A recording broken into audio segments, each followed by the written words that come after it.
नमस्कार साथियों, आप सभी का GS by Prem Chauhan YouTube channel पर स्वागत है। आज हम पढ़ेंगे हमारे अधिकार नाम से एक हम सीरीज स्टार्ट कर रहे हैं और इस सीरीज में हम हमारे जो अधिकार है, हम जिस देश में रहते हैं उस देश में संवैधानिक और जो कानूनी अधिकार होते हैं उनके बारे में हम पढ़ेंगे। एक एक करके हम हमारे जो अधिकार है उनके बारे में पढ़ते जाएंगे और इन अधिकारों को हम फुल डिटेल से पढ़ेंगे। ये राज व्यवस्था या पॉलिटिकल साइंस या पॉलिटी का एक भाग कह सकते हो। पॉलिटी एक ऐसा सब्जेक्ट है जो भारत में रहने वाले प्रत्येक सदस्य को पढ़ना चाहिए। इसमें अगर आप किसी एग्जाम की तैयारी कर रहे हो या नहीं कर रहे हो, फिर भी अगर आप नहीं कर रहे हो तो भी आपको पढ़ना चाहिए, क्योंकि इसमें हमारे अधिकारों के बारे में और हमारी क्या ड्यूटी है, हमारे क्या कर्तव्य है और हमारे देश का क्या सिस्टम है, किस तरह से कानून हमारे देश में कार्य करता है, किस तरह से संविधान हमारे देश को चलाता है, उसके बारे में पढ़ने के लिए हमें पॉलिटी पढ़ना भारत के प्रत्येक सदस्य के लिए बहुत ही जरूरी है। आज हम हमारे अधिकार नाम से एक आर्टिकल 14 है। संविधान के अंदर एक आर्टिकल दिया गया है, आर्टिकल 14। ऐसे करके ये हमारे मूल अधिकार है, इन्हें हम फंडामेंटल राइट कह सकते हैं।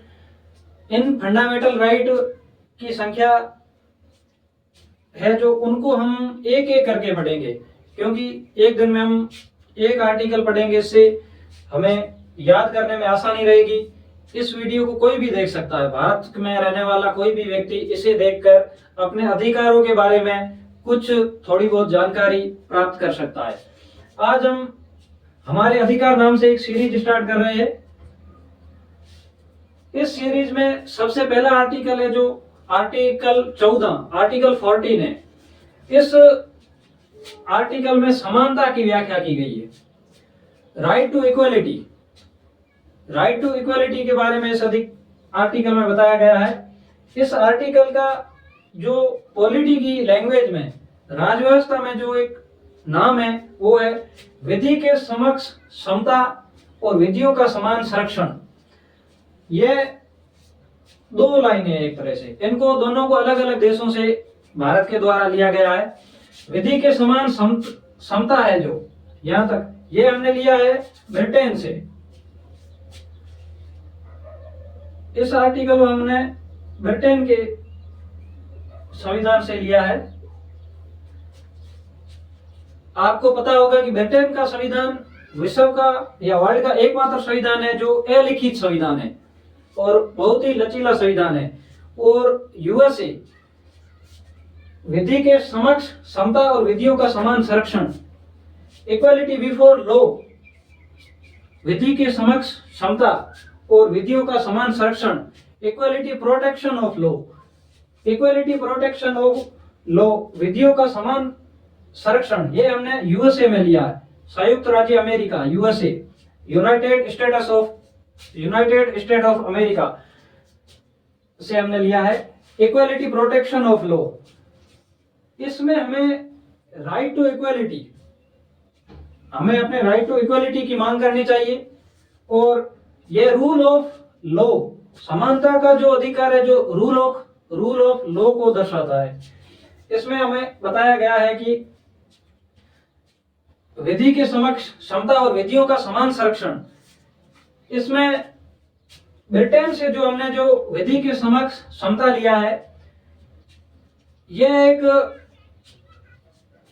इसमें कानून में बताया गया है कि विधि के जो कानून है, विधि इसमें कानून को कहा गया है, कानून के समान सब समान है। इसमें विधि के समान कानून में सब समान है, भारत में रहने वाले सभी व्यक्ति। आप इसमें व्यक्ति जो शब्द है,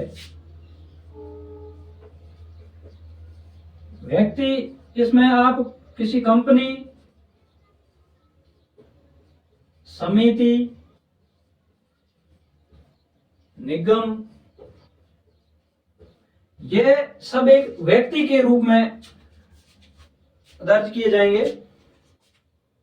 विधि के समक्ष क्षमता, ब्रिटेन का जो कानून है उसमें जो हमने विधि के समक्ष समता लिया है, इसमें बताया गया है कि कानून में सब समान है, अमीर हो चाहे गरीब हो, चाहे कोई भी हो, देश का राष्ट्रपति हो चाहे प्रधानमंत्री हो, चाहे आम आदमी हो, सांसद हो, विधायक हो, या कोई अधिकारी हो, कलेक्टर हो, डीएम हो, जज, मजिस्ट्रेट हो, या कोई भी कर्मचारी हो, सब समान है। इसमें जो हमने यूएसए अमेरिका से लिया है, इसमें दिया गया विधियों का समान संरक्षण, इक्वालिटी प्रोटेक्शन ऑफ लॉ। इसमें कुछ लोगों को विशेषाधिकार दिए गए हैं। विशेषाधिकार हमारे देश में एमपी को दिए गए, MP member of parliament, MLA member of legislature assembly, और राष्ट्रपति, प्रेसिडेंट, और गवर्नर, राज्यपाल, और हमारे देश में जो न्यायाधीश है उनको कुछ अधिकार दिए गए हैं। जो मेंबर ऑफ पार्लियामेंट है इनको आर्टिकल 105 में जो मेंबर ऑफ पार्लियामेंट है इनके अधिकार है, और 194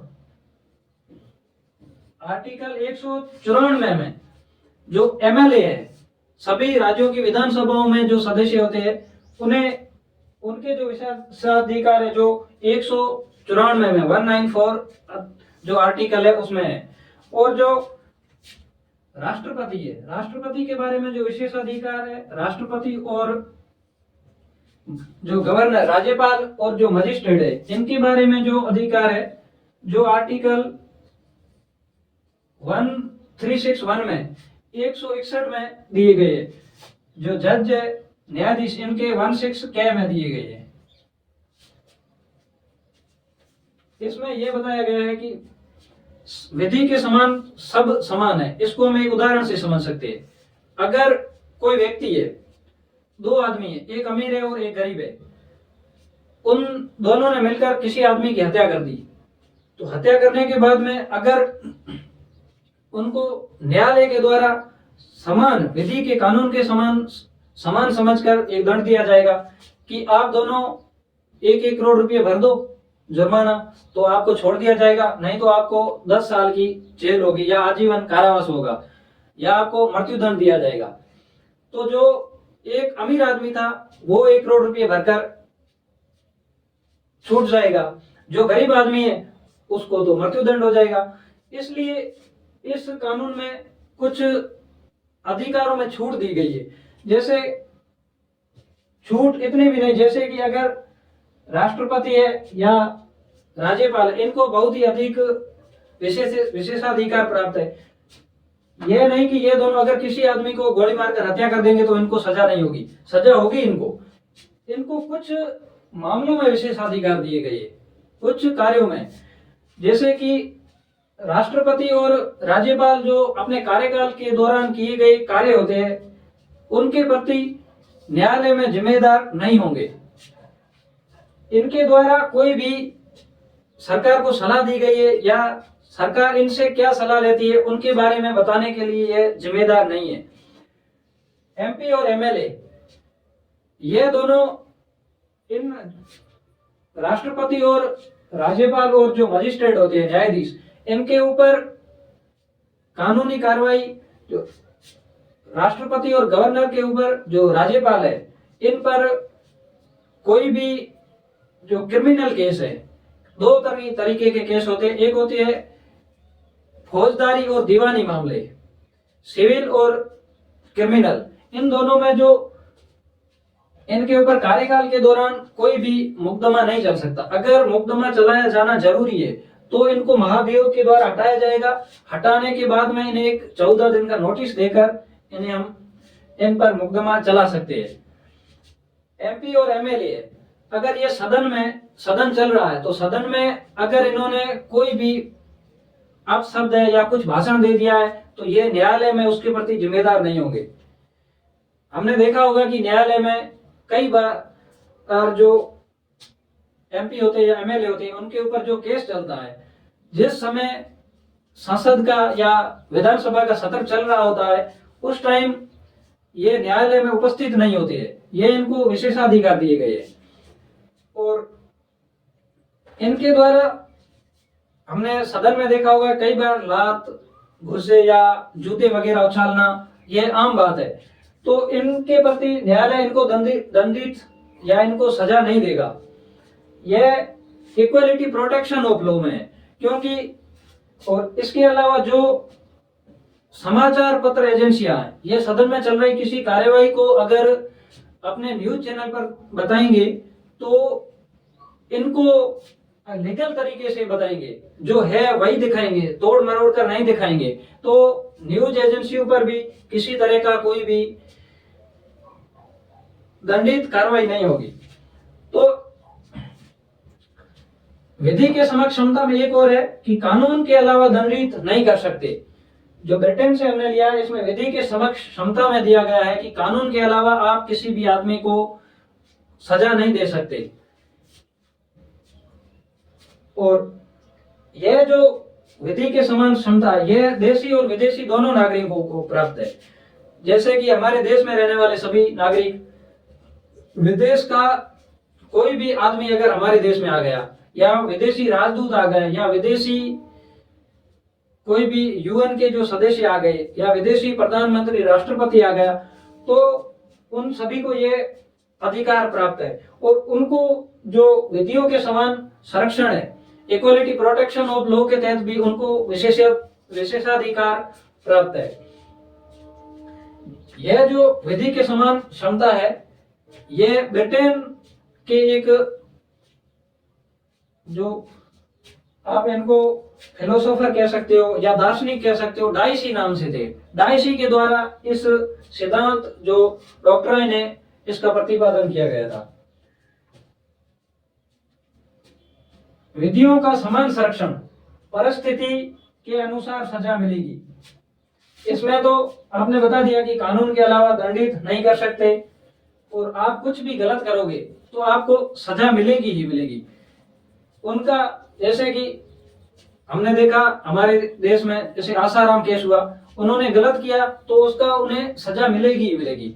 अभी हाल ही में दिल्ली गवर्नमेंट के जो सीएम है अरविंद केजरीवाल, उनके ऊपर जो शराब का घोटाले का मुकदमा चल रहा है, उसमें अगर उन्होंने गलत किया है तो उनको सजा मिलना तय है। अभी ट्रायल चल रहा है, जेल जाना पड़ रहा है उन्हें, जेल में अभी। इसमें बताया गया है कि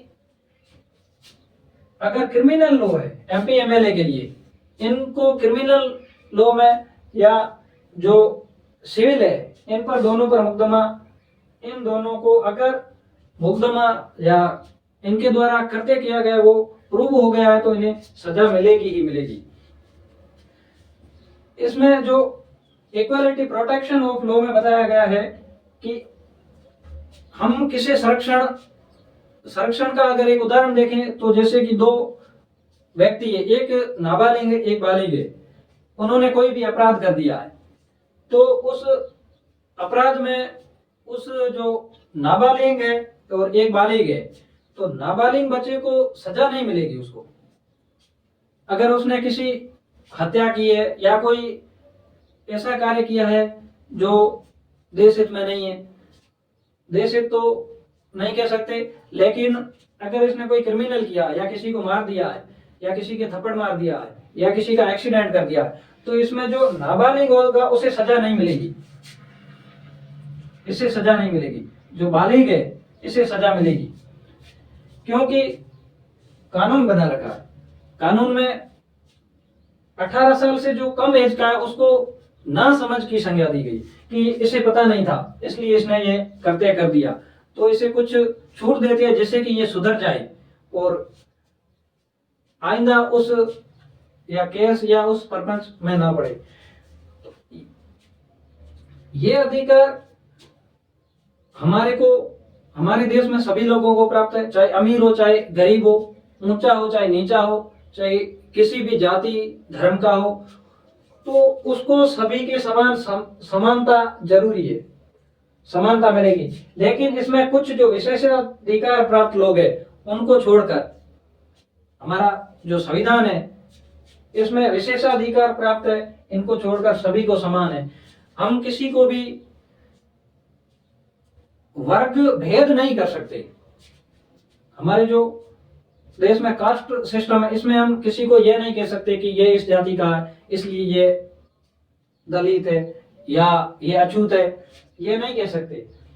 तो वर्गीकरण कर सकते हैं। वर्गीकरण का अर्थ है कि आप किसी को टैक्स में छूट दे सकते हो, आप किसी वर्ग के लिए एक योजना चलाकर उनका उत्थान कर सकते हो, या उनको शिक्षा में कुछ छूट देकर वर्गीकरण कर सकते हो। लेकिन आप किसी वर्ग भेद नहीं कर सकते, वर्गीकरण कर सकते हो।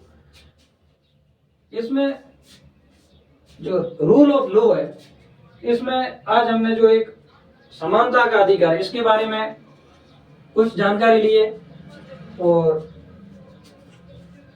यह जो आर्टिकल है, इस तरह से जो आर्टिकल है आगे आर्टिकल 35 तक 35 तक वो हम एक एक करके पढ़ेंगे, क्योंकि एक दिन में एक आर्टिकल पढ़ेंगे तो इसको याद करने में आसानी होगी और इसे कोई भी व्यक्ति देख सकता है। अगर आपको यह सेशन पसंद आया हो तो आप कमेंट और लाइक शेयर कर सकते हो और अपने दोस्तों को भी शेयर कर सकते हो। तो धन्यवाद दोस्तों आपका, थैंक्स।